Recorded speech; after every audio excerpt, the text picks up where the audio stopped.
got no love for the fakeness. If you wanna play tough and wanna hate this, I'll always show up.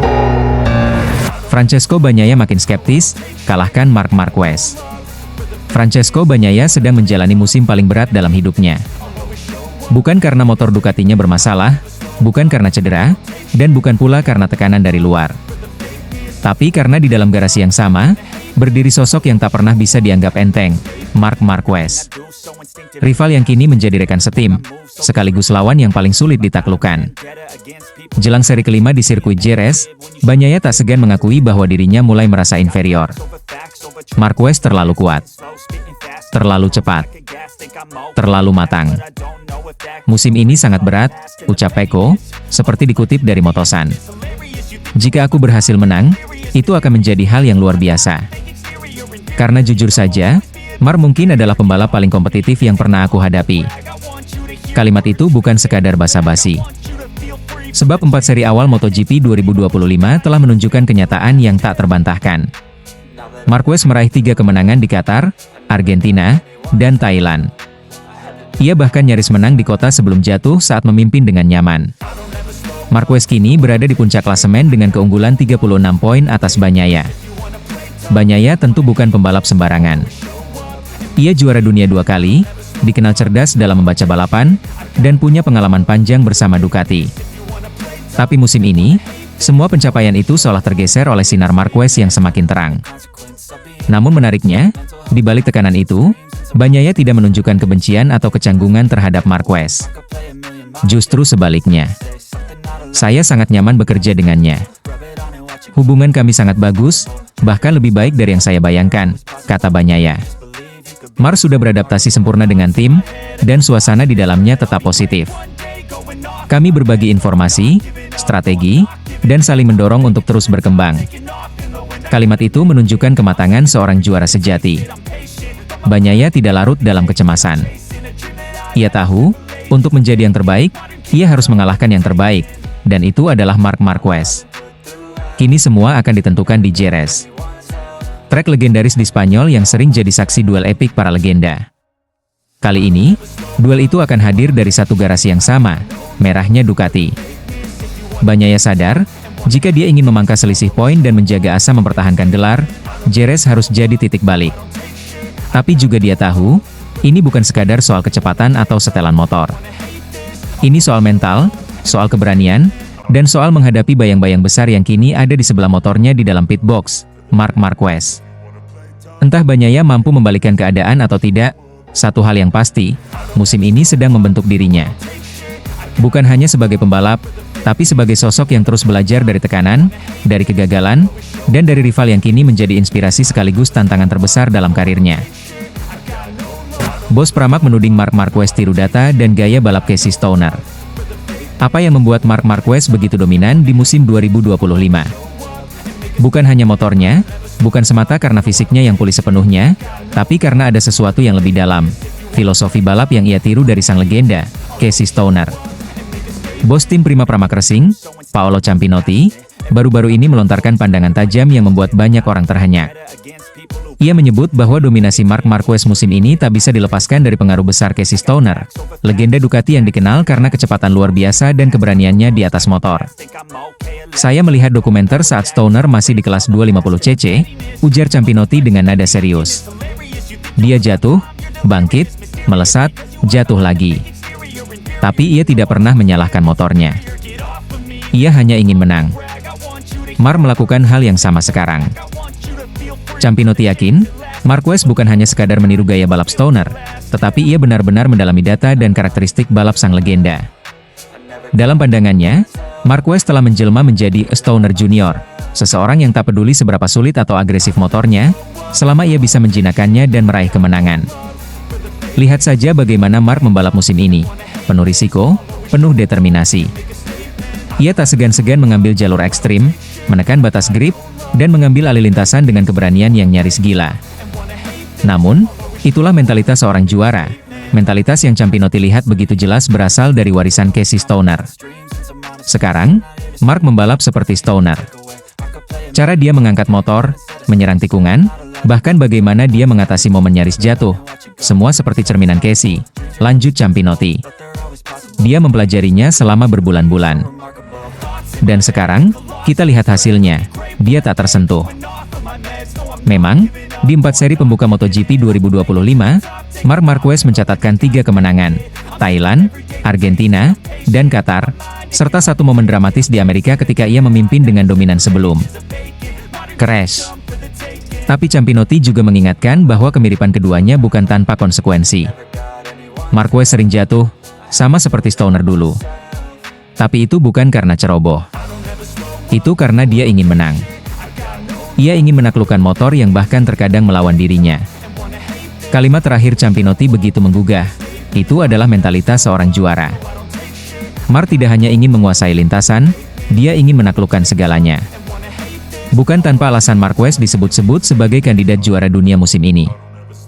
Dengan Ducati GP25 dan semangat yang dibakar oleh warisan Stoner, ia bukan hanya balapan untuk menang. Ia balapan untuk meninggalkan warisan. Dan kini, semua mata tertuju ke seri kelima di Jerez. Apakah Marc Marquez akan kembali mengukir kemenangan dengan gaya Stoner yang kini bersemayam dalam dirinya? Atau justru tekanan yang ia warisi dari legenda akan menguji batas sejatinya? Yang jelas, musim ini bukan hanya tentang Marquez dan Ducati. Ini tentang bagaimana seorang juara menemukan kembali dirinya, dengan menapak jejak sang legenda. Dani Pedrosa ungkap strategi utama Marc Marquez yang mampu dominan di MotoGP. Di tengah teriknya sirkuit Lusail, Qatar, satu nama kembali jadi pusat perhatian, Marc Marquez. Pembalap berjuluk Baby Alien itu tampil luar biasa, menyapu bersih podium dari sprint race hingga balapan utama. Tapi di balik gemerlap trofi dan selebrasi kemenangan, ada satu strategi utama yang dibongkar oleh mantan rival sekaligus rekan setimnya sewaktu di Honda, Dani Pedrosa. Pedrosa, yang kini menjadi pembalap penguji KTM, menyaksikan dengan mata tajam bagaimana Marquez mendominasi jalannya balapan. Ia tak sekadar melihat kecepatan, tapi membaca permainan dan menurutnya, Marquez sedang bermain catur saat semua orang lain masih bermain adu cepat. Marc bukan hanya mengendarai motor tercepat, dia sedang memainkan strategi paling matang di lintasan, ungkap Pedrosa. Saat semua orang mendorong ban mereka sejak awal, Marc mengatur ritme. Dia tahu kapan harus menahan, kapan harus menyerang, dan itulah mengapa dia selalu hadir di momen paling krusial, laps-laps terakhir. Pedrosa menjelaskan bahwa dalam balapan modern, degradasi pada ban adalah segalanya. Semakin keras kamu mendorong ban belakang, semakin besar tekanan pada ban depan. Akibatnya, ban depan cepat habis, cengkeraman hilang, dan kamu kehilangan kendali, jelasnya. Tapi Marc tahu batasannya. Dia menjaga kestabilan motor, menjaga kompon tetap dalam suhu ideal, dan hanya membuka gas penuh saat lawan-lawannya mulai melemah. Hal yang menarik, Marquez melakukan semua itu tanpa membagi strategi dengan pembalap Ducati lainnya, bahkan dengan rekan setimnya sendiri, Francesco Bagnaia.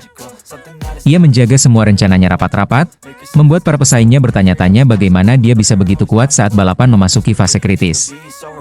Marc tahu betul bahwa dalam balapan, informasi adalah senjata. Dia tidak membuka rahasia bagaimana dia menjaga ban, bagaimana dia membaca ritme balapan. Semua itu disimpannya untuk dirinya sendiri, dan dia gunakan sebagai keunggulan di trek, ujar Pedrosa.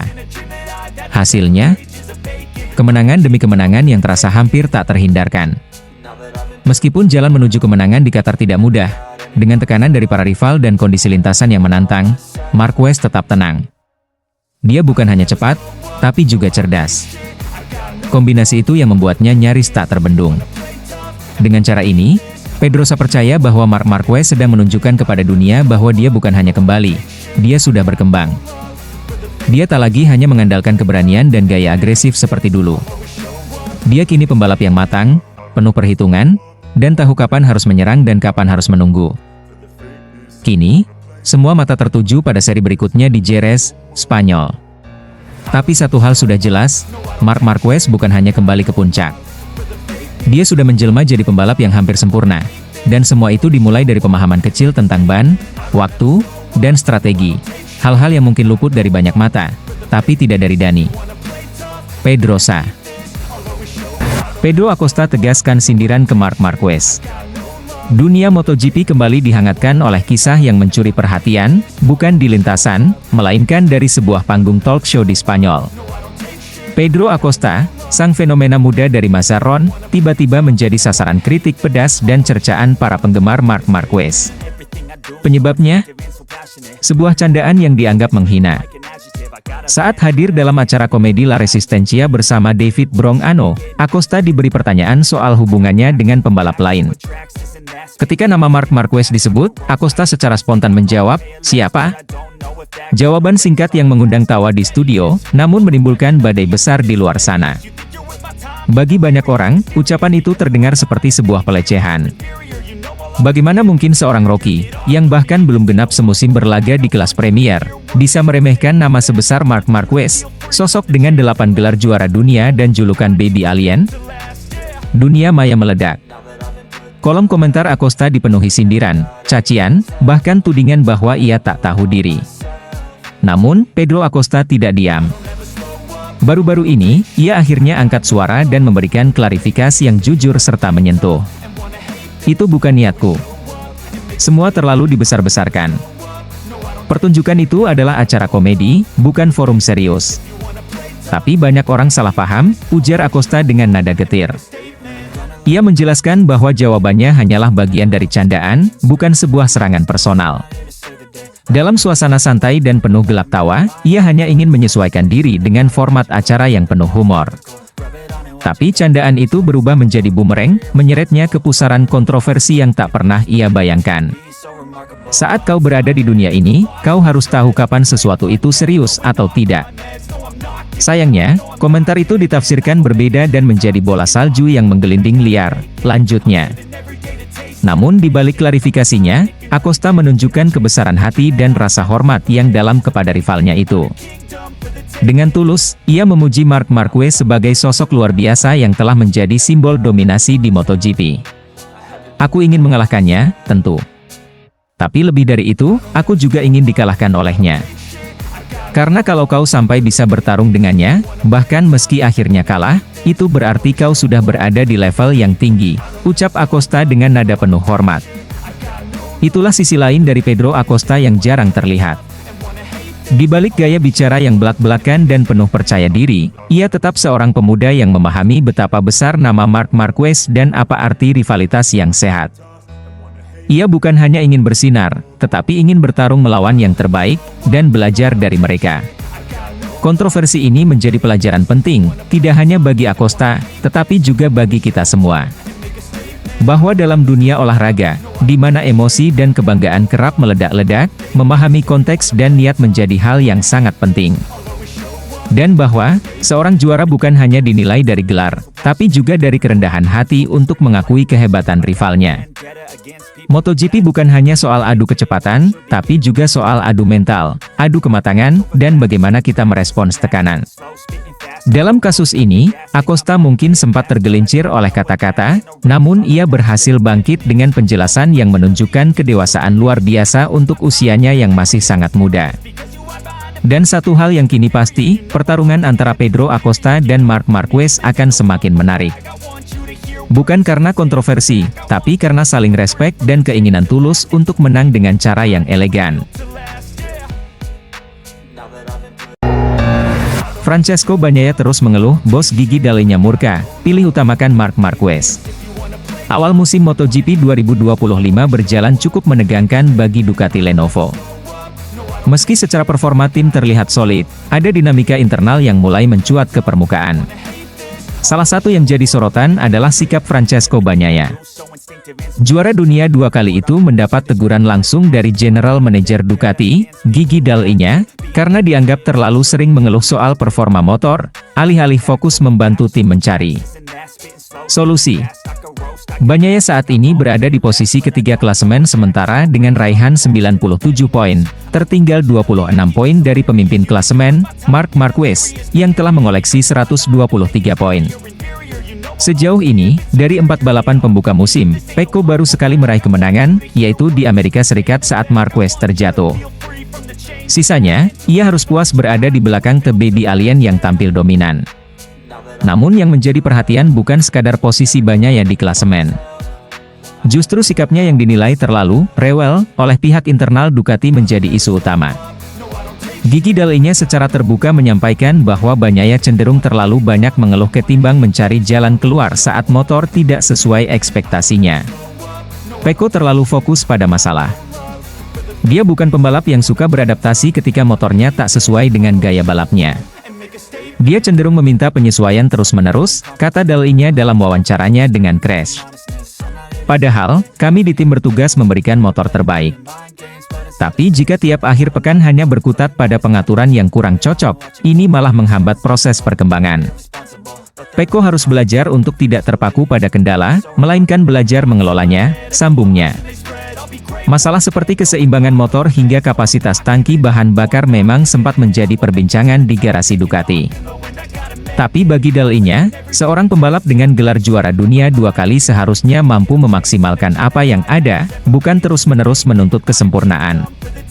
Dia seorang juara dunia, dan seorang juara harus bisa menang bukan hanya ketika semuanya ideal, tapi saat kondisi tidak sempurna pun dia tetap bisa bersinar. Pecco harus ingat itu, tegas Dall'Igna. Ucapan ini pun seperti ingin menyindir secara halus bagaimana Marc Marquez, rekan satu tim Bagnaia, berhasil menunjukkan pendekatan berbeda. Marquez lebih tenang, lebih analitis, dan tidak banyak mengeluh. Meski mengendarai motor yang sama, Marquez mampu mengidentifikasi potensi Ducati dan mengoptimalkannya di lintasan. Hasilnya, 3 kemenangan dari 4 seri, dan posisi puncak klasemen dunia. Dall'Igna pun berharap Pecco bisa mencontoh pendekatan ini. Bukan berarti Ducati tak akan mendengarkan keluhan sang pembalap, tapi mereka ingin sang juara dunia belajar untuk lebih tangguh, lebih dewasa, dan lebih adaptif menghadapi tekanan. Motor ini punya banyak kelebihan. Jika ada kekurangan, jangan jadikan alasan untuk berhenti berjuang. Justru itu kesempatan untuk membuktikan kalau kamu memang pembalap besar, tutupnya. Teguran ini bisa menjadi titik balik bagi Bagnaia. Musim masih panjang, peluangnya untuk mengejar gelar juara masih terbuka lebar. Tapi semua akan bergantung pada bagaimana ia merespons kritik ini, tetap dengan keluhan, atau beralih pada tindakan nyata sebagai seorang juara sejati.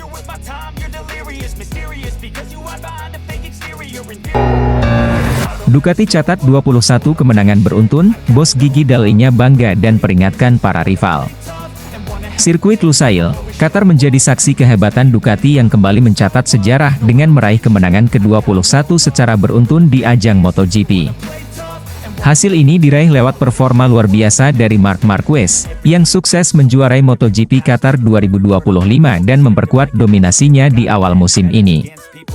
Namun, di balik euforia kemenangan tersebut, General Manager Ducati Corse, Gigi Dall'Igna, memberikan peringatan tegas kepada para rival. Dall'Igna menyebut bahwa kemenangan ini memang spesial, karena selain meraih posisi 1-2 di podium, 5 motor Ducati berhasil menempati posisi 6 besar. Namun, dominasi tersebut tidak bisa membuat mereka terlalu percaya diri.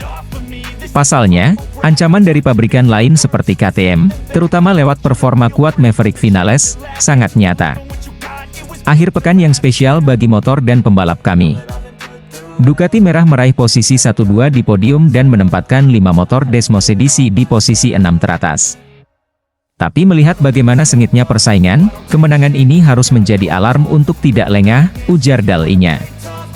Marc Marquez kembali membuktikan bahwa dirinya bukan sekadar pembalap baru di Ducati. Di musim debutnya bersama tim asal Borgo Panigale itu, Marquez telah mengoleksi 3 kemenangan dari 4 balapan utama, serta 7 kemenangan dari 8 balapan termasuk sprint race. Ia bahkan mencatatkan pole position, fastest lap, serta kemenangan penuh di sirkuit yang sebelumnya tidak pernah bersahabat dengannya selama 1 dekade terakhir. Marc tak tertandingi saat ini. Bukan hanya cepat, tapi ia juga sangat cerdas dalam membaca balapan. Ia tahu kapan harus menyerang, dan bagaimana mengatur ban serta energinya untuk momen-momen krusial, uji Dall'Igna. Kemenangan Marquez di Qatar menjadi semakin spesial karena didapatkan dengan cara yang tak biasa. Alih-alih langsung menekan sejak awal, Marquez menahan ritme balap di awal untuk menjaga kondisi ban. Saat lawan-lawannya mulai kehabisan grip, dia justru gaspol di 5 lap terakhir. Strategi ini terbukti jitu dan membawanya ke puncak podium, Sementara rival terdekatnya, Francesco Bagnaia, Pecco, harus puas di posisi kedua. Meski kalah dari Marquez, Dalinya tetap memberikan apresiasi tinggi kepada Pecco. Start dari posisi ke-11 bukanlah hal mudah. Namun Pecco mampu menyalip 8 pembalap dan bertarung keras untuk naik podium, meskipun harus mengorbankan banyak grip pada bannya selama pertarungan sengit itu. Hasil Pecco sangat layak dihargai. Dari posisi ke-11 ke posisi kedua bukan hal yang mudah. Tapi perjuangannya menunjukkan mental juara. Kami hanya perlu memperbaiki beberapa hal untuk membuatnya lebih konsisten, tambah Dalinya. Namun, Dalinya juga mengingatkan bahwa dominasi tidak akan bertahan lama jika Ducati tidak terus berbenah.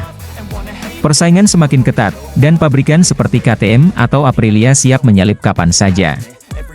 Maka, meski 21 kemenangan beruntun adalah pencapaian luar biasa, Ducati tak bisa puas begitu saja. Dengan klasemen sementara saat ini, Marc Marquez memimpin dengan 123 poin, disusul Alex Marquez, 106 poin, dan Pecco Bagnaia, 97 poin. Dominasi Ducati memang nyata, tapi tantangan untuk mempertahankannya baru saja dimulai.